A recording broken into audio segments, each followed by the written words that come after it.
ನಮಸ್ಕಾರ ಪ್ರಿಯ ವೀಕ್ಷಕರೇ, ಇದು ನಿಮ್ಮ ಬಂಧು ವಿಶ್ವಬಂಧು. ಜಮಖಂಡಿ ತಹಶೀಲ್ದಾರ್ ಕಚೇರಿಯ ವಿಡಿಯೋ ಕಾನ್ಫರೆನ್ಸ್ ಸಭಾಭವನದಲ್ಲಿ ನಡೆದ ಶುಗರ್ ಫ್ಯಾಕ್ಟರಿ ಮಾಲಕರ ಮತ್ತು ಸರ್ಕಾರಿ ಅಧಿಕಾರಿಗಳ ಸಭೆ.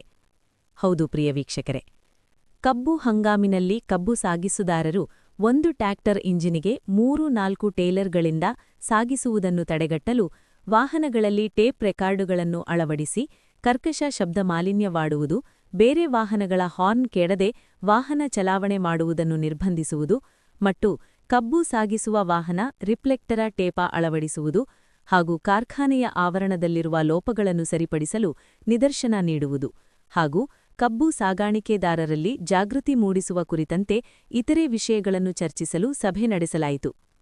ಈ ಸಂದರ್ಭದಲ್ಲಿ ಉಪವಿಭಾಗಾಧಿಕಾರಿಗಳು Shweta Bidikar, DYSP Zameer sir, RTO Jayaram Nayak, CPI Mallappa Maddi, tahsildar Anil Badiger, ಇನ್ನೂ ಹಲವು ಅಧಿಕಾರಿಗಳು ಮತ್ತು ಸಕ್ಕರೆ ಕಾರ್ಖಾನೆ ಅಧಿಕಾರಿಗಳು ಸಭೆಯಲ್ಲಿ ಉಪಸ್ಥಿತರಿದ್ದರು. ವರದಿ ಲಕ್ಷ್ಮಣ್ ಕಾಂಬ್ಳೆ, ವಿಶ್ವಬಂಧು ಟಿವಿ, ಜಮಖಂಡಿ. ಹೊಸ ಸುದ್ದಿಗಾಗಿ ಸಬ್ಸ್ಕ್ರೈಬ್ ಮಾಡಿ ನಮ್ಮ ಚಾನೆಲ್. ಇಷ್ಟವಾದರೆ ಲೈಕ್ ಮಾಡಿ. ನಿಲ್ಲಿಸೋ ಅವಶ್ಯಕತೆ ಇಲ್ಲ. ಲೋಡ್ ಆಯ್ತು ಅಂತಂದ್ರೆ ನೇರವಾಗಿ ನಮ್ಮ ಫ್ಯಾಕ್ಟ್ರಿ ಬಂದು ರೀಚ್ ಆಗ್ಬೋದು. ಒಂದು 2-3 ಅವರ್ಸ್ ಅಲ್ಲಿ ರೀಚ್ ಆಗುತ್ತೆ.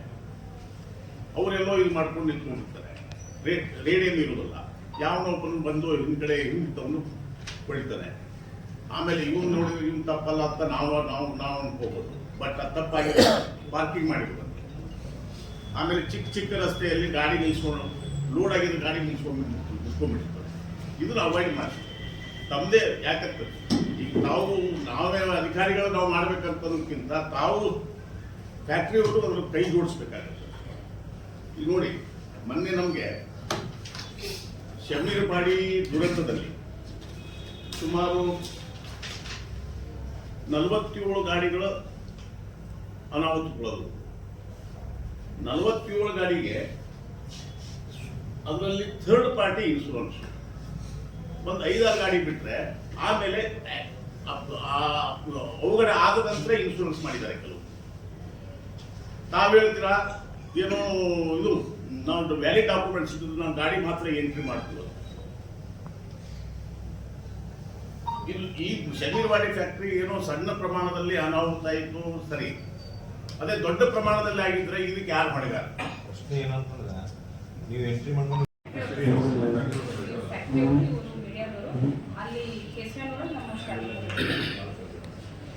ನೋಡಿ, ಈಗ ಕಳೆದ ಈ ತಿಂಗಳಲ್ಲಿ ಫ್ರೀಕ್ವೆಂಟ್ ಆಗಿ ರೆಗ್ಯುಲರ್ ಆಗಿ ಏನೋ ಆಕ್ಸಿಡೆಂಟ್ಸ್ ಆಗ್ತಾ ಇದ್ದಾವೆ. Both fatal and non fatal accidents. Fatal ಅಂದರೆ ಡೆತ್ಸ್ ಆಗಿರ್ತಕ್ಕಂಥ ಕೇಸಸ್, ನಾನ್ ಫೇಟಲ್ ಅಂದರೆ ಬರೀ ಇಂಜೂರ್ಡ್ ಆಗಿರ್ತಕ್ಕಂಥ ಕೇಸಸ್. ನಿನ್ನೆ ತಾನೇ ಏರ್ದಾಳ್ ಪೊಲೀಸ್ ಸ್ಟೇಷನ್ ಲಿಮಿಟ್ಸಲ್ಲೂ ಒಂದು ಆಕ್ಸಿಡೆಂಟ್ ಆಗಿದೆ. ಹೋಗ್ತಕ್ಕಂಥ ಕಬ್ಬಿನ ಗಾಡಿಗೆ ಹಿಂದ್ಗಡೆಯಿಂದ ಮೋಟರ್ ಸೈಕಲ್ ನಾಯಿಸಿದ್ದಾನೆ. ಇದು ಒಂದು ಇನ್ಸಿಡೆಂಟ್. ಬಿಫೋರ್ 2 days ಬ್ಯಾಕ್ ಲೋಕಾಪುರದಲ್ಲಿ ಸೇಮ್ ಇದೇ ಇನ್ಸಿಡೆಂಟು. ಹೋಗ್ತಕ್ಕಂಥ ಕಬ್ಬಿನ ಗಾಡಿಗೆ ಹಿಂದ್ಗಡೆಯಿಂದ ಮೋಟರ್ ಸೈಕಲ್ ನಾಯಿಸ್ಬಿಟ್ಟು ಡೆತ್ ಆಗಿದ್ದಾನೆ, ಓಪನ್ ಇಂಜೂರ್ಡ್ ಆಗಿದೆ. ಆಮೇಲೆ ಮೊನ್ನೆ ತಾನೇ ಜಸ್ಟ್ ಒಂದು ವಾರ ಆಯಿತು, ಇಲ್ಲೇ ನಮ್ಮ ಪ್ರಭುಲಿಂಗೇಶ್ವರ ಫ್ಯಾಕ್ಟ್ರಿ ಹತ್ರ ಕಾರನ್ನು ಹೋಗ್ಬಿಟ್ಟು ಹಿಂದ್ಗಡೆ ಕಬ್ಬಿನ ಗಾಡಿಗೆ ಹಾಯಿಸಿದ 4 ಡೆತ್ ಆಯಿತು. ಈ ರೀತಿ ರೆಗ್ಯುಲರ್ ಆಗಿ ಆಕ್ಸಿಡೆಂಟ್ಸ್ಗಳು ಆಗ್ತಾ ಇದ್ದಾವೆ. ಈ ಒಂದು ತಗೊಂಡಿರ್ತಕ್ಕಂಥ ಪ್ರಿಕಾಷನ್ ಮೆಜರ್ಸ್ ನಾವು ಕೂಡ ನಿಂತ್ಕೊಂಡು ನಾವು ಸಾಕಷ್ಟು ಎನ್ಫೋರ್ಸ್ಮೆಂಟ್ ಆಕ್ಟಿವಿಟೀಸ್ ಕೂಡ ಮಾಡ್ತಾ ಇದ್ದೀವಿ. ಅದಕ್ಕೆ ರಿಫ್ಲೆಕ್ಟರ್ಸ್ ಮಾಡಿಸ್ತಕ್ಕಂಥ ಕೆಲಸ, ಆಮೇಲೆ ಹಿಂದ್ಗಡೆ ಒಂದು ರೇಡಿಯಂ ಸ್ಟಿಕ್ಕರ್ ಇರ್ತಕ್ಕಂಥ ಒಂದು ಬ್ಯಾನರ್ನ ಶುಗರಿಂದ ಸ್ಟಿಕ್ಕರ್ ಇದನ್ನು ಕೂಡ ಮಾಡಿದ್ದೀವಿ. ಬಟ್ ಈ ಒಂದು ಏನಿದೆ ಲಾಟ್ ಆಫ್ ಪ್ರಿಕಾಷನ್ ಮೆಜರ್ಸ್ಗಳನ್ನು ತಗೊಳ್ಬೇಕಾಗಿದೆ ಇನ್ನು. ಆಮೇಲೆ ಟೆಕ್ನಾಲಜಿಕಲಿ ಏನಿದೆ ಭಾಳಷ್ಟು ಕಡೆಗಳಲ್ಲಿ ರೋಡ್ ಹಂಪ್ಸ್ಗಳು ಕೂಡ ಹಾಕಿದ್ದಾರೆ. ಅವನ್ನ ಆಕ್ಸಿಡೆಂಟ್ನ ಪ್ರಿವೆಂಟ್ ಮಾಡಿಕೊಂಡು ಒಂದು ಉದ್ದೇಶದಿಂದ ಹಾಕಿದ್ದಾರೆ. ಬಟ್ ನಮ್ಮರಿಗೆ ಸಮಾಧಾನ ಇರೋದಿಲ್ಲ. ನಾವು ಭಾಳ ಫಾಸ್ಟಾಗಿ ಮನೆಗಳಿಗೆ ಹೋಗಬೇಕು, ನಾವು ಡೆಸ್ಟಿನೇಷನ್ ಏನು ಮುಟ್ಟಬೇಕು ಅನ್ನೋ ಒಂದು ಹಪಾಕಿಯಲ್ಲಿ ಏನಿದೆ, ನಾವೆಲ್ಲರೂ ಕೂಡ ಅವನ್ನ ಹಂಪ್ಸ್ನ ಹಾರಿಸ್ತಕ್ಕಂಥ ಕೆಲಸಗಳನ್ನು ಕೂಡ ಸಾಕಷ್ಟು ಇನ್ಸಿಡೆಂಟ್ಸ್ಗಳು ಈ ಹಿಂದೆ ಕೂಡ ಆಗಿದ್ದಾರೆ. ಮೋಟರ್ ಸೈಕಲ್ಗಳಲ್ಲಿ ಹಂಪ್ಸ್ ಹಾರಿಸ್ಬಿಟ್ಟು ಹಿಂದ್ಗಡೆ ಕೂತ್ಕೊಂಡಿರ್ತಕ್ಕಂಥ ಪೆಡಿಸ್ಟ್ರಿಯಲ್ ಇವರು ಕೂಡ ರೈಡರ್ಸ್ ಕೂಡ ಡೆತ್ ಆಗಿರ್ತಕ್ಕಂಥ ಉದಾಹರಣೆಗಳು. ಆಮೇಲೆ ರೈಡರ್ ಇಂಜೂರ್ಡ್ ಆಗಿರ್ತಕ್ಕಂಥ ಸಾಕಷ್ಟು ಇದ್ದಾರೆ. ಅದು ಈವನ್ PWD ಬಂದಿದ್ದಾರೆ, ಅಫಿಷಿಯಲ್ಸ್ ಬಂದಿಲ್ಲ. ಅವರಿಗೆ ನಾವು ದಯಮಾಡಿ ಗಮನಕ್ಕೆ ತರಬೇಕು. ಎಲ್ಲಿ ನೆಸೆಸಿಟಿ ಇರುವ ಅಲ್ಲಿ ರೋಡ್ ಹಂಪ್ಸ್ನ ತೆಗೆಸ್ತಕ್ಕಂಥ ಕೆಲಸ ಕಾರ್ಯಗಳು ಆಗ್ಬೋದು. ಆನಂತರ ಎಲ್ಲಿ ನೆಸೆಸಿಟಿ ಇದೆನೋ ಅಲ್ಲಿ ರಂಬಲ್ ಸ್ಟ್ರಿಪ್ಸ್ ಹಾಕ್ಸ್ಬಿಟ್ಟು ಅದನ್ನ ಮಾಡ್ತಕ್ಕಂಥ ಅಂದ್ರೆ ಚಿಕ್ಕ ಕಾಲ ನಾನು ನ್ಯಾಷನಲ್ ಹೈವೇ ಏರಿಯಾದಲ್ಲಿ ಕೆಲಸ ಮಾಡಿರೋದ್ರಿಂದ ನನಗೆ ನಾಲೆಡ್ಜ್ ಇದೆ ಅದರಲ್ಲಿ. ಅಲ್ಲಿ ಈವನ್ ಹೈಕೋರ್ಟ್ ಆರ್ಡರ್ಸ್ ಕೂಡ ಇದೆ. ನ್ಯಾಷನಲ್ ಹೈವೇಸ್ಗಳಲ್ಲಿ ಸ್ಟೇಟ್ ಹೈವೇಗಳಲ್ಲಿ ಯಾವುದು ರೋಡ್ ಹಂಪ್ಸ್ ಹಾಕ್ಬಾರ್ದು ಅಂತೇಳಿ ಅದನ್ನು ಸಾರಿಗೆ ಇಲಾಖೆಯವರು ಏನಿದೆ ಅದನ್ನು ಕ್ರಮ ತಗೋತಕ್ಕಂಥ ಕೆಲಸ ಮಾಡಬೇಕು. ಅದಕ್ಕೆ ಬೇಕಾಗಿರ್ತಕ್ಕಂಥ ರಕ್ಷಣಾ ವ್ಯವಸ್ಥೆ ಏನು ಬೇಕಾಗಿದೆ ಬಂದೋಬಸ್ತ್ ಅದನ್ನು ನಾವು ಕೊಡ್ಲಿಕ್ಕೆ ತಯಾರಿದ್ದೀವಿ. ಇಂಥ ಆಕ್ಸಿಡೆಂಟ್ಸ್ಗಳು due to some other reasons ಇಂದನೂ ಆಗಿರ್ಬೋದು, ಪ್ರಕೃತಿ ಇದರಿಂದ ಕೂಡ ಆಗ್ಬೋದು. ಯಾಕಂದರೆ ಈ ಅನಲೈಸ್ ಮಾಡಿದಾಗ ನಾವು ನೋಡಿದಾಗ ಒಂದು 5 years ಡಾಟಾನ ಕಂಪೇರ್ ಮಾಡಿ ನೋಡಿದಾಗ ಈ ಸೀಸನಲ್ಲಿ ವಿಂಟರ್ ಸೀಸನಲ್ಲಿ ಏನಿದೆ ಸಾಕಷ್ಟು ಫಾಗ್ ಬೀಳ್ತಕ್ಕಂಥ ಕೆಲಸ ಆಗುತ್ತೆ. ಆಮೇಲೆ ಅದ್ರ ಜೊತೆಗೇನೆ ಡ್ರೈವರ್ಸ್ಗಳು ಏನಿದ್ದಾರೆ ಅದನ್ನು ಕುಡಿದ್ಬಿಟ್ಟು ವಾಹನ ಚಲಾಯಿಸ್ಬಿಟ್ಟು ಆಕ್ಸಿಡೆಂಟ್ ಆಗಿರ್ತಕ್ಕಂಥ ಸಾಕಷ್ಟು ಉದಾಹರಣೆಗಳಿದ್ದಾವೆ. ಅದನ್ನು FSL ಪರೀಕ್ಷೆಗೆ ಒಳಪಡಿಸಿದಾಗ ಇಂಥ ಕುಡಿದು ಚಲಾಯಿಸಿದ ವಾಹನಗಳು ಚಾಲಕರೇನಿದ್ದಾರೆ ಅವರಿಂದನೂ ಕೂಡ ನೆಗ್ಲಿಜೆನ್ಸಿಂದ ಆಕ್ಸಿಡೆಂಟ್ ಆಗಿ ಬೇರೆಯವ್ರ ಜೀವ ಅಪಾಯಕ್ಕೆ ತಂದು ಹೋಗ್ತಾರೆ. ಇಲ್ಲಿ ಆಕ್ಸಿಡೆಂಟ್ ಏನಿದೆ ಕಾಡ್ಸಿದ್ರೆ ಅವುಗಳಿಗೂ ರಿಫ್ಲೆಕ್ಟರ್ ಹಚ್ಚೋದು. ನಿನ್ನೆ ನಾನು ನೈಟ್ ಬರುವಾಗನೇ ನಮ್ಮ 3 ವೆಹಿಕಲ್ಸ್ಗಳು ಕಂಟಿನ್ಯೂಸ್ ಆಗಿ ಬುಲ್ಲಟ್ ಕಾಟ್ ಬರ್ಲಿಕ್ಕೆ ಅಥವಾ ಅವುಗಳಿಗೆ ಹಿಂದೆ ಮುಂದೆ ಏನೂ ಇಲ್ಲ. ನನ್ನ ಗಾಡಿನ ಆಲ್ಮೋಸ್ಟ್ ನಾ ಮುಂದೆ ಹೋಗಿ ಸ್ಟಾಪ್ ಮಾಡಿ ನನಗೆ ಅದು ಸೆನ್ಸ್ ಅಂದ್ರೆ ಮುಂದೆ ಹೋದಾಗ ಕಾಣ್ತೈತೆ ಅದೊಂದು ಕಬ್ಬಿನ ಗಾಡಿ ಹೊಂಟೈತೆ ಅಂತ ಹೇಳಿ, ಅಲ್ಲಿ ತನಕ ಕಾಣದೇ ಇಲ್ಲ ಅದು. ಸೊ ಅದಕ್ಕೆ ಈಗ ಇವ್ರು ಡೈರೆಕ್ಷನ್ಸ್ ಕೊಟ್ಟಾರ, ಒಂದು ಇನ್ಶೂರೆನ್ಸ್ ನೋಡ್ರಿ, ಆಕ್ಟಿವ್ ಇನ್ಶೂರೆನ್ಸ್ ನೋಡ್ರಿ, ಥರ್ಡ್ ಪಾರ್ಟಿ ಇನ್ಶೂರೆನ್ಸ್ ನೋಡ್ರಿ. ಮೊನ್ನೆ ಈಗ ಸಮೀರ್ ವಾಡಿಗೆ ಯಾಕೆ ಎಕ್ಸಾಂಪಲ್ ಕೊಡಾತೀವಿ ಅಂತಂದ್ರೆ ಅದು ನಮಗೆ ಆ ಇನ್ಸಿಡೆಂಟ್ ಆದ್ಮೇಲೆ ವೆಹಿಕಲ್ಗಳನ್ನ ಸರ್ವೆ ಮಾಡಿದ್ವಿ. ಪ್ರತಿ ವರ್ಷ ನಾವು ಯಾರು ಹೋಗಿ ಟ್ರೇಲರ್ಗಳು, ಟ್ರ್ಯಾಕ್ಟರ್ಗಳು ಇವುಗಳನ್ನ ಸರ್ವೆ ಮಾಡೋದಿಲ್ಲ. ಆ ಇನ್ಸಿಡೆಂಟ್ ಆಗಿರೋದಕ್ಕೆ ನಮಗೆ ಗೊತ್ತಾಯ್ತು ದಟ್ ಮ್ಯಾಕ್ಸಿಮಮ್ 90% ಆಫ್ ದಿ ವೆಹಿಕಲ್ಸ್ಗೆ ಇನ್ಶೂರೆನ್ಸ್ ಇರೋದಿಲ್ಲ. ಯಾವ ಬಾಂಡ್ ಮಾಡ್ಕೊಂಡಿರ್ತೀರಿ ನೀವು ಆ ವೆಹಿಕಲ್ಸ್ ನಿಮ್ಮ ಫ್ಯಾಕ್ಟ್ರಿಗೆ ಬರೋದಿಲ್ಲ, ಬೇರೆ ಯಾವ್ಯಾವ ಬಂದ್ಬಿಡ್ತಾವ. ಓಕೆ, ಸೊ ಅವುಗಳನ್ನ ನೀವು ಸೀರಿಯಸ್ ಆಗಿ ತಗೋಬೇಕು. ದಿಸ್ ಈಸ್ ನೀವು ಹೆಂಗ್ ಶುಗರ್ ಫ್ಯಾಕ್ಟ್ರಿಗೆ ಕಬ್ಬು ಕಳಿಸೋದು, ಕಬ್ಬಿನ ಬೆಲೆ, ಕಬ್ಬಿನ ಕಟಾವು ಏನೇನು ಆಯ್ತಲ್ಲ ಅದೊಂದು ಪಾರ್ಟ್ ಆತಂದ್ರೆ this is also very important part. C ಈಗಾಗಲೇ 300 ನಾವು ಲಾಸ್ಟ್ ಇಯರ್ ಸ್ಟ್ಯಾಟಿಸ್ಟಿಕ್ ನೋಡಿದ್ವಿ ಅಂತಂದ್ರೆ 2024ಕ್ಕೆ ಟೋಟಲ್ 863 ಆಕ್ಸಿಡೆಂಟ್ಸ್ ಆಗ್ಯಾವ ಪೂರ್ತಿ 1 ವರ್ಷದೊಳಗೆ. ಇನ್ನು ನಮ್ಮ ಡಿಸೆಂಬರ್ ಅಂತ್ಯ ಆಗಿಲ್ಲ, ಆಲ್ರೆಡಿ 792 ಆಕ್ಸಿಡೆಂಟ್ಸ್ ನಮ್ಮ ಇಡೀ ಡಿಸ್ಟ್ರಿಕ್ಟ್ ಒಳಗೆ. ಅಂದ್ರೆ ಮೇ ಬಿ ಈ ಸ್ಟ್ಯಾಟಿಸ್ಟಿಕ್ ನಾವು ಈ ವರ್ಷ ಮುಗಿಯೋದ್ರೊಳಗೆ ರೀಚ್ ಆಗ್ಬಿಡ್ತೀವಿ. ಸೊ ಎಲ್ಲೂ ಸಹ ಕಡಿಮೆ ಆಗ್ಲಿಕ್ಕತ್ತಿಲ್ಲ. ಈ ಆಕ್ಸಿಡೆಂಟ್ ಆಗುವಂತ ಒಂದು ಏನು ಅಪಘಾತಗಳಿದಾವಲ್ಲ ಎಲ್ಲೂ ಸಹ ಕಡಿಮೆ ಆಗ್ಲಿಕ್ಕತ್ತಿಲ್ಲ. ಸೊ ಅದಕ್ಕೆ ನಾವು ಆಫೀಸರ್ಸ್ ನಮ್ದು ಎಷ್ಟು ಜವಾಬ್ದಾರಿ ಐತೇನೋ ಹಂಗೆ ಸಾರ್ವಜನಿಕರದು ಐತಿ. ವಿದ್ಯಾರ್ಥಿಗಳು ಗಾಡಿ ಓಡಿಸೋದು, ಹೆಲ್ಮೆಟ್ ಹಾಕೊಳ್ಳೋದು. ಆಮೇಲೆ ಮೊನ್ನೆ ಏನ್ ಇನ್ಸಿಡೆಂಟ್ ಆಯ್ತು, 4 ಜನ ಹೆಂಗ್ ಸತ್ರು ಅದಂತ್ರಿ ಕೇಳೋದಕ್ಕೆ ಸಹನೀಯ ಆಗೋದಿಲ್ಲ. ಅವ್ರ ಫ್ಯಾಮಿಲಿ ಮೆಂಬರ್ಸ್ ಹೆಂಗ್ ಸಹಿಸ್ಕೊಳ್ಲಿಕ್ಕಂತಾರ ಗೊತ್ತಿಲ್ಲ. ಅಷ್ಟು ರ್ಯಾಶ್ ಆಗಿ ಗಾಡಿ ಹೊಡೆಯೋದು ಅದೆಲ್ಲ ಸಾರ್ವಜನಿಕರು ಸಹ ಅಷ್ಟೇ ಜವಾಬ್ದಾರಿ ಇರ್ತಾರ. ಅವರು ಸಹ ಇನ್ಶೂರೆನ್ಸ್ ಇದು ಲೈಸೆನ್ಸ್ ಇಶ್ಯೂ ಮಾಡಿರಂಗಿಲ್ಲ. ನಾವೇ ಎಷ್ಟೋ ಹುಡುಗರಿಗೂ ಲೈಸೆನ್ಸ್ ಇಶ್ಯೂ ಮಾಡ್ತೀವಿ ಅಂತೇಳಿ ಹೇಳಿ ಕಳಿಸ್ತೀವಿ. 18, 21, 22 ಆದ್ರೂ ಲೈಸೆನ್ಸ್ ಮಾಡ್ಕೊಳಂಗಿಲ್ಲ, ಹಂಗೆ ಓಡಾಡಿಸ್ತಿರ್ತಾರ. ನಾವು ಎಜುಕೇಟ್ ಮಾಡ್ತಿರ್ತೀವಿ. ಸೊ ಅದಕ್ಕೆ ಇದು ಸಾರ್ವಜನಿಕರದು ಅಷ್ಟೇ ಜವಾಬ್ದಾರಿ. And at the same time ನಿಮ್ಮ ಶುಗರ್ ಫ್ಯಾಕ್ಟ್ರಿಗೆ ಒಂದು ಒಳ್ಳೆ ಹೆಸರು ಬರಬೇಕು. ಅಥವಾ ಹೆಸರು ಬಿಡ್ರಿ, ನಮ್ಮ ಕಡೆ ಬರುವಂತಹ ಕಬ್ಬಿನ ಗಾಡಿಗಳಿಂದ ಯಾವುದೇ ರೀತಿ ಜೀವ ಹಾನಿ ಆಗಿಲ್ಲ ಅನ್ನೋ ಆತ್ಮತೃಪ್ತಿ ನಿಮಗೆ ಬೇಕು ಅಂತಂದ್ರೆ ನೀವು ಮಾತ್ರ ಆಕ್ಟಿವ್ ಆಗಿ ಎಲ್ಲ ಶುಗರ್ ಫ್ಯಾಕ್ಟ್ರಿಯವರು ಹೆಂಗೆ ಸಕ್ಕರೆ ಬರೋದ್ರ ಬಗ್ಗೆ ನೀವು ಗಮನ ಹರಿಸ್ತಿರೋ ಹಂಗೆ ಆಕ್ಸಿಡೆಂಟ್ ಆಗ್ಲಾರ್ದಂಗ ನನ್ನ ಕಾರ್ಖಾನೆ ಯಾವ ರೀತಿ ಜವಾಬ್ದಾರಿ ವಹಿಸೈತಿ ಅನ್ನೋದ್ರ ಬಗ್ಗೆನೂ ನೀವು ಗಮನ ಹರಿಸ್ಬೇಕು. ಲಾಸ್ಟ್ ಇಯರ್ ನಾನು ಜಮಖಂಡಿ ಶುಗರ್ಸಿಗೆ ಹೋಗಿದ್ದೆ ರಿಫ್ಲೆಕ್ಟರ್ ಎಲ್ಲ ಡಿಸ್ಟ್ರಿಬ್ಯೂಟ್ ಮಾಡುವಾಗ. ಸೊ ಹಂಗೇನೆ ನೀವು ಎಲ್ಲರೂ ಈಗ ಆಲ್ರೆಡಿ ಮಾಡಿರಿ, ಅದನ್ನೆಲ್ಲ ಪ್ರೊಸೆಸ್ ಆ ಸ್ಟೇಜ್ ಮುಗಿದು ಹೋಗ್ಯದ. ಅದು ಒಂದು ಹಂತಕ್ಕೆ ಫಸ್ಟ್ 15 days ಅಷ್ಟೇ ವಿ ಡಿಸ್ಟ್ರಿಬ್ಯೂಟ್ ದಿ ರೆಫ್ರಿಕೇಟರ್ ಕೊಡ್ತೀವಿ, ಇನ್ಸ್ಟ್ರಕ್ಷನ್ಸ್ ಕೊಡ್ತೀವಿ, ವಾಚ್ ಅಂಡ್ ವಾಟ್ ಮಾಡ್ತೀವಿ. ಅದಾದ್ಮೇಲೆ ನೀವು ಶುಗರ್ ಫ್ಯಾಕ್ಟ್ರಿ ಒಳಗೆ ಬಿಸಿ ಆಗ್ಬಿಡ್ತಿರಲ್ಲ ಕ್ರಶಿಂಗ್ ಒಳಗ, ಈ ಪಾರ್ಟ್ ಅನ್ನ ನೆಗ್ಲೆಕ್ಟ್ ಮಾಡ್ತೀವಿ. ಸೊ ಕಂಪಲ್ಸರಿಲಿ ನಿಮಗೆ ಬರುವಂತಹ ಗಾಡಿಗಳು, ನಿಮಗೆ ಬರುವಂತಹ ವೆಹಿಕಲ್ಸ್ ಗಳದ್ದು ಬಾಂಡ್ ಏನ್ ಮಾಡ್ಕೊಂತೀರಿ ಅದು ಕ್ರಾಸ್ ಚೆಕ್ ಮಾಡಬೇಕು.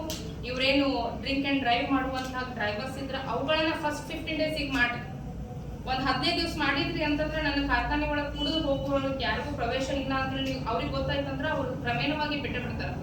ಕುಡಿದು ಗಾಡಿ ಓಡಿಸೋದ್ರಿಂದ ಏನೇನ್ ಆಗ್ತದ ಅಂತ ಸೋಫಾರ್ ವಿ ಹ್ಯಾವ್ ಸೀನ್.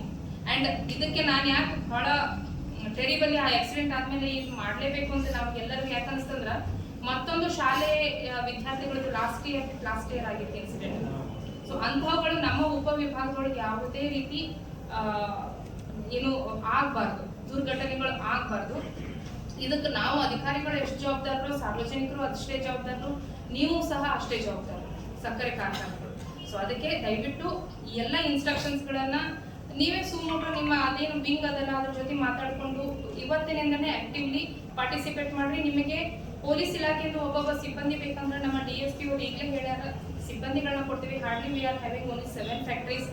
7 ಫ್ಯಾಕ್ಟ್ರಿಗಳಿಗೆ ಮೆನ್ಗಳನ್ನ ಕೊಡೋದ್ರಿಗೆ ನಮ್ಗೆ ತೊಂದರೆ ಇಲ್ಲ, ಸಿಬ್ಬಂದಿ ಕೊಡ್ತೀವಿ. RTO ಅವರು ಅಲ್ಲಿ ಬರ್ತಾರ, ಅಲ್ಲಿಯೂ ಸಹ ಇವ್ರೇನ್ ಹೇಳಿದ್ರು ಅದ್ರ ಪ್ರಕಾರ ಒಂದು ನೀವು ಮೀಟಿಂಗ್ ಅನ್ನ ಇಟ್ಕೊಂಡ್ರಿ ಅಥವಾ ಅವೇರ್ನೆಸ್ ಮಾಡಿದ್ರಿ, ಡೈರೆಕ್ಷನ್ಸ್ ಕೊಡ್ಬೇಕು ಅಂತ ಹೇಳಿದ್ರಿ ಅಂತಂದ್ರೆ ಅವರಿಬ್ರು 7 ಫ್ಯಾಕ್ಟ್ರಿಗೂ ಬಂದು ನಾವ್ ಹೆಂಗ್ ಈಗ ಮಂತ್ಲಿ ನಿಮ್ಮ ಫ್ಯಾಕ್ಟ್ರಿಗಳಿಗೆ ವಿಸಿಟ್ ಮಾಡ್ಲಿಕ್ಕತ್ತಿಲ್ಲ, ಹಂಗೆ ಈ ಕೆಲಸನೂ ಸಹ ಎವ್ರಿ ಮಂತ್, ಎವ್ರಿ 15 ಡೇಸ್ ಈ ವರ್ಷ ಮಾಡಿ ಎವ್ರಿ PWD ಅವ್ರನ್ನ ಕರೆಸ್ರಿ, ಮುದೋಳ ಮಾಶ್ನೂರ್ ಅವ್ರಿಗೆ ಕರೆಸ್ರಿ ಪಾಟೀಲ್ರೆ, ಇಲ್ಲಿ ನಾವು ಬಂಡಿ ಬಡ್ಡರ್ ಕರೆಸ್ತೀವಿ, ಬಿಳಿಗಿ ಒಳಗೂ ಕರೆಸ್ತೀವಿ. ಎಲ್ಲೆಲ್ಲಿ ನಮಗೆ ಈಗ ಏನು ಇವು ಅಂತಾರಲ್ಲ, ಏನು ರೋಡ್ ಹಂಪ್ಸ್ ಏನಿದಾವಲ್ಲ ಅವುಗಳನ್ನೆಲ್ಲ ಎಲ್ಲೆಲ್ಲಿ ಅವಶ್ಯಕತೆ ಐತಿ ಎಲ್ಲಿ ಇಲ್ಲ, ಎಲ್ಲೆಲ್ಲೋ ಒಂದೊಂದ್ ಕಡೆ ದೊಡ್ಡದು ಮಾಡಿರ್ತಾರ, ಒಂದ್ ಕಡೆ ಅವಶ್ಯಕತೆ ಇರೋರಿಗೆ ಏನೂ ಇರೋದಿಲ್ಲ, ಅಲ್ಲಿ ಸ್ಪೀಡ್ ಆಗಿ ಹೋಗಿ ಆಕ್ಸಿಡೆಂಟ್ಸ್ ಆಗ್ತಾವ.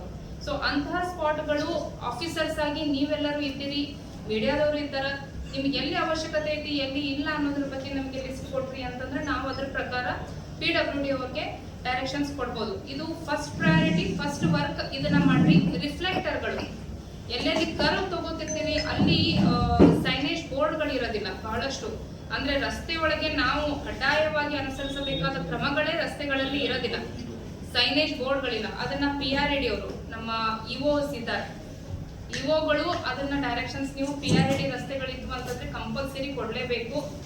ಇವುಗಳನ್ನ ಆಕ್ಟಿವ್ ಆಗಿ ನೀವು ಡೈರೆಕ್ಷನ್ಸ್ ಗಳನ್ನ ಅವ್ರಿಗೆ ಕೊಡ್ಬೇಕು. PWD ಅವ್ರಿಗೆ ತಹಶೀಲ್ದಾರ್ಸ್ ಇವತ್ತೇ ಕರ್ಕೊಂಡು ಕುತ್ಕೊಂಡು ಮಾತಾಡಿಸಿ ಅವರಿಗೆ ಡೈರೆಕ್ಷನ್ಸ್ ಗಳನ್ನ ಕೊಡ್ರಿ. ಇಬ್ರು ಬೆಳಗಾವಿಗೆ ಹೋಗ್ಯಾರ, ಅಧಿವೇಶನಕ್ಕೆ ಹೋಗ್ಯಾರ. ಸೊ ಇನ್ನು ಮುನ್ಸಿಪಾಲಿಟಿ ಚೀಫ್ ಆಫೀಸರ್ಸ್ ಇದೀರಿ, ಕಮಿಷನರ್ಸ್ ಇದೀರಿ, ನಿಮ್ದು ಏನಂತಂದ್ರ ಈಗ ಎಲ್ಲಾ ನಾವು ರಸ್ತೆಗೆ ಹಚ್ಚಿನೇ ಸಿಟಿಗಳಿದಾವ, ಯಾವುದು ಸಹ ಇಂಟೀರಿಯರ್ ಒಳಗೆ ಹೋಗಿ ಸಿಟಿಗಳಿಲ್ಲ.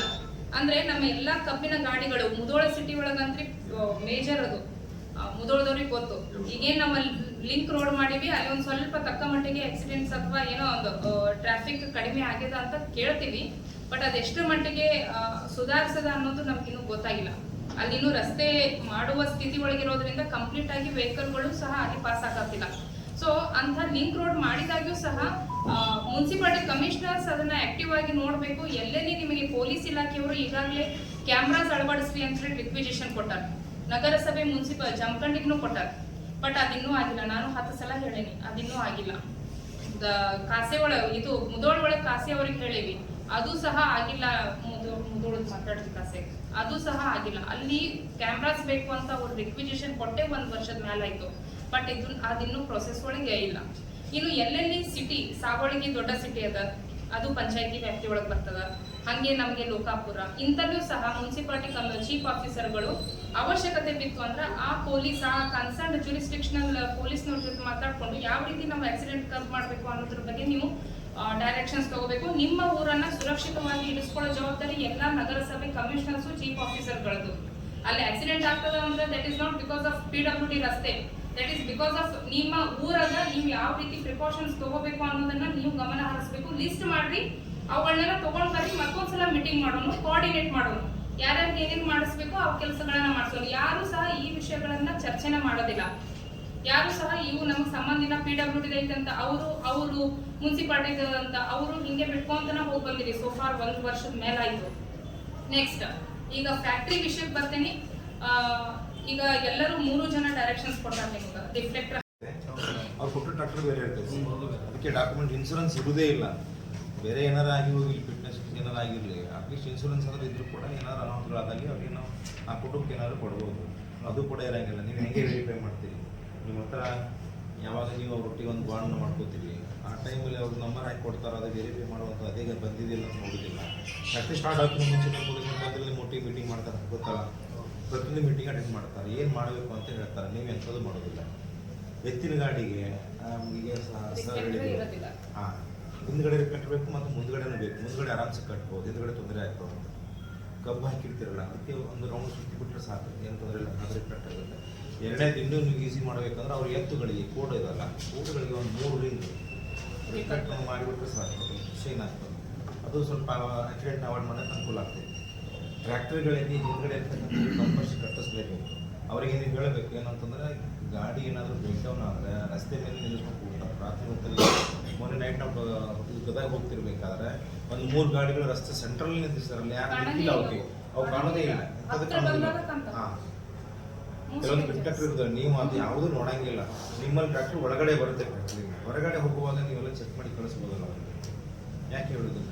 ಮತ್ತು ಇನ್ನೊಂದು ನೀವು ಮುಂದುವರೆದು ಏನು ಮಾಡೋದು, ನೈಟ್ ಬಂದು ಸಾಯಂಕಾಲ ಆದ ತಕ್ಷಣ ಮುಂದೆ ಓಡಾಟ ಜಾಸ್ತಿ ಆಗ್ತದೆ ಟ್ರ್ಯಾಕ್ಟರ್ಗಳು. ಅದನ್ನು ನೀವು ಸ್ವಲ್ಪ ಅವಾಯ್ಡ್ ಮಾಡಿಸ್ಬೇಕು. ಏನು ಮಾಡ್ತೀರಿ ಹೆಂಗೆ ಮಾಡ್ತೀರಿ ನಿಮಗೆ ಗೊತ್ತಿರ್ತದೆ. ಅವ್ರು ಏನಾದ್ರು ಬರಲಿ, ರಾತ್ರಿ ಅದಂತ ಜಾಸ್ತಿ ಆಗ್ತದೆ. ಆಮೇಲೆ ರಾತ್ರಿ ಒಳಗಡೆ ಬರುವಾಗ ಅವರು ಡ್ರಿಂಕ್ ಮಾಡಿದ ಬಗ್ಗೆ ಏನಾದ್ರು ಚೆಕ್ ಮಾಡೋಕ್ಕೆ ನಿಮ್ಮ ಹತ್ರ ಇದ್ದರೆ ಅದ್ರ ಬಗ್ಗೆ ವ್ಯವಸ್ಥೆ ಮಾಡ್ಕೊಂಡು ಹೋಗ್ತಾರೆ. ನೋಡಿ ಏನು ಭಾಳ ಕಾಸ್ಟ್ಲಿ ಇಲ್ಲ, ಅದು ಜಸ್ಟ್ ನೀವು 1-2 ಸಲ ಓದಿಸಿದ್ರೆ ಎಲ್ಲರೂ ಕಡಿಮೆ ಮಾಡ್ತಾರೆ. ಅರ್ಥ ಮಾಡ್ಕೊಳ್ಳಿ. ಸುಮ್ಮನೆ ಟೆಸ್ಟ್ ಮಾಡಿ ಕಂಪನಿಗಳಿಗೆ ಏನು ತೊಂದರೆ ಇಲ್ಲ, ಅಭ್ಯರ್ಥಿಗಳನ್ನ ಸಿಕ್ಕೊಳ್ಳೋಕೆ ಒಂದೊಂದಿದ್ರು ಸಾಕು. ಸುಮ್ಮನೆ ಜಸ್ಟ್ ಸೆಕ್ಯೂರಿಟಿ ಗಾರ್ಡ್ ಇರ್ತಾರೆ, ಅವ್ರಿಗೆ ಯಾಕೆ ಹೋಗಿ ಉಳಿಸಿದ್ರೆ ಸಾಕು, ಕಡಿಮೆ ಆಗ್ತದೆ. ಸ್ವಲ್ಪ ಮಾಡಬೇಕು. ಇಂಡಸ್ಟ್ರೀಸ್ ನೀವೆಲ್ಲ ಏನೇನು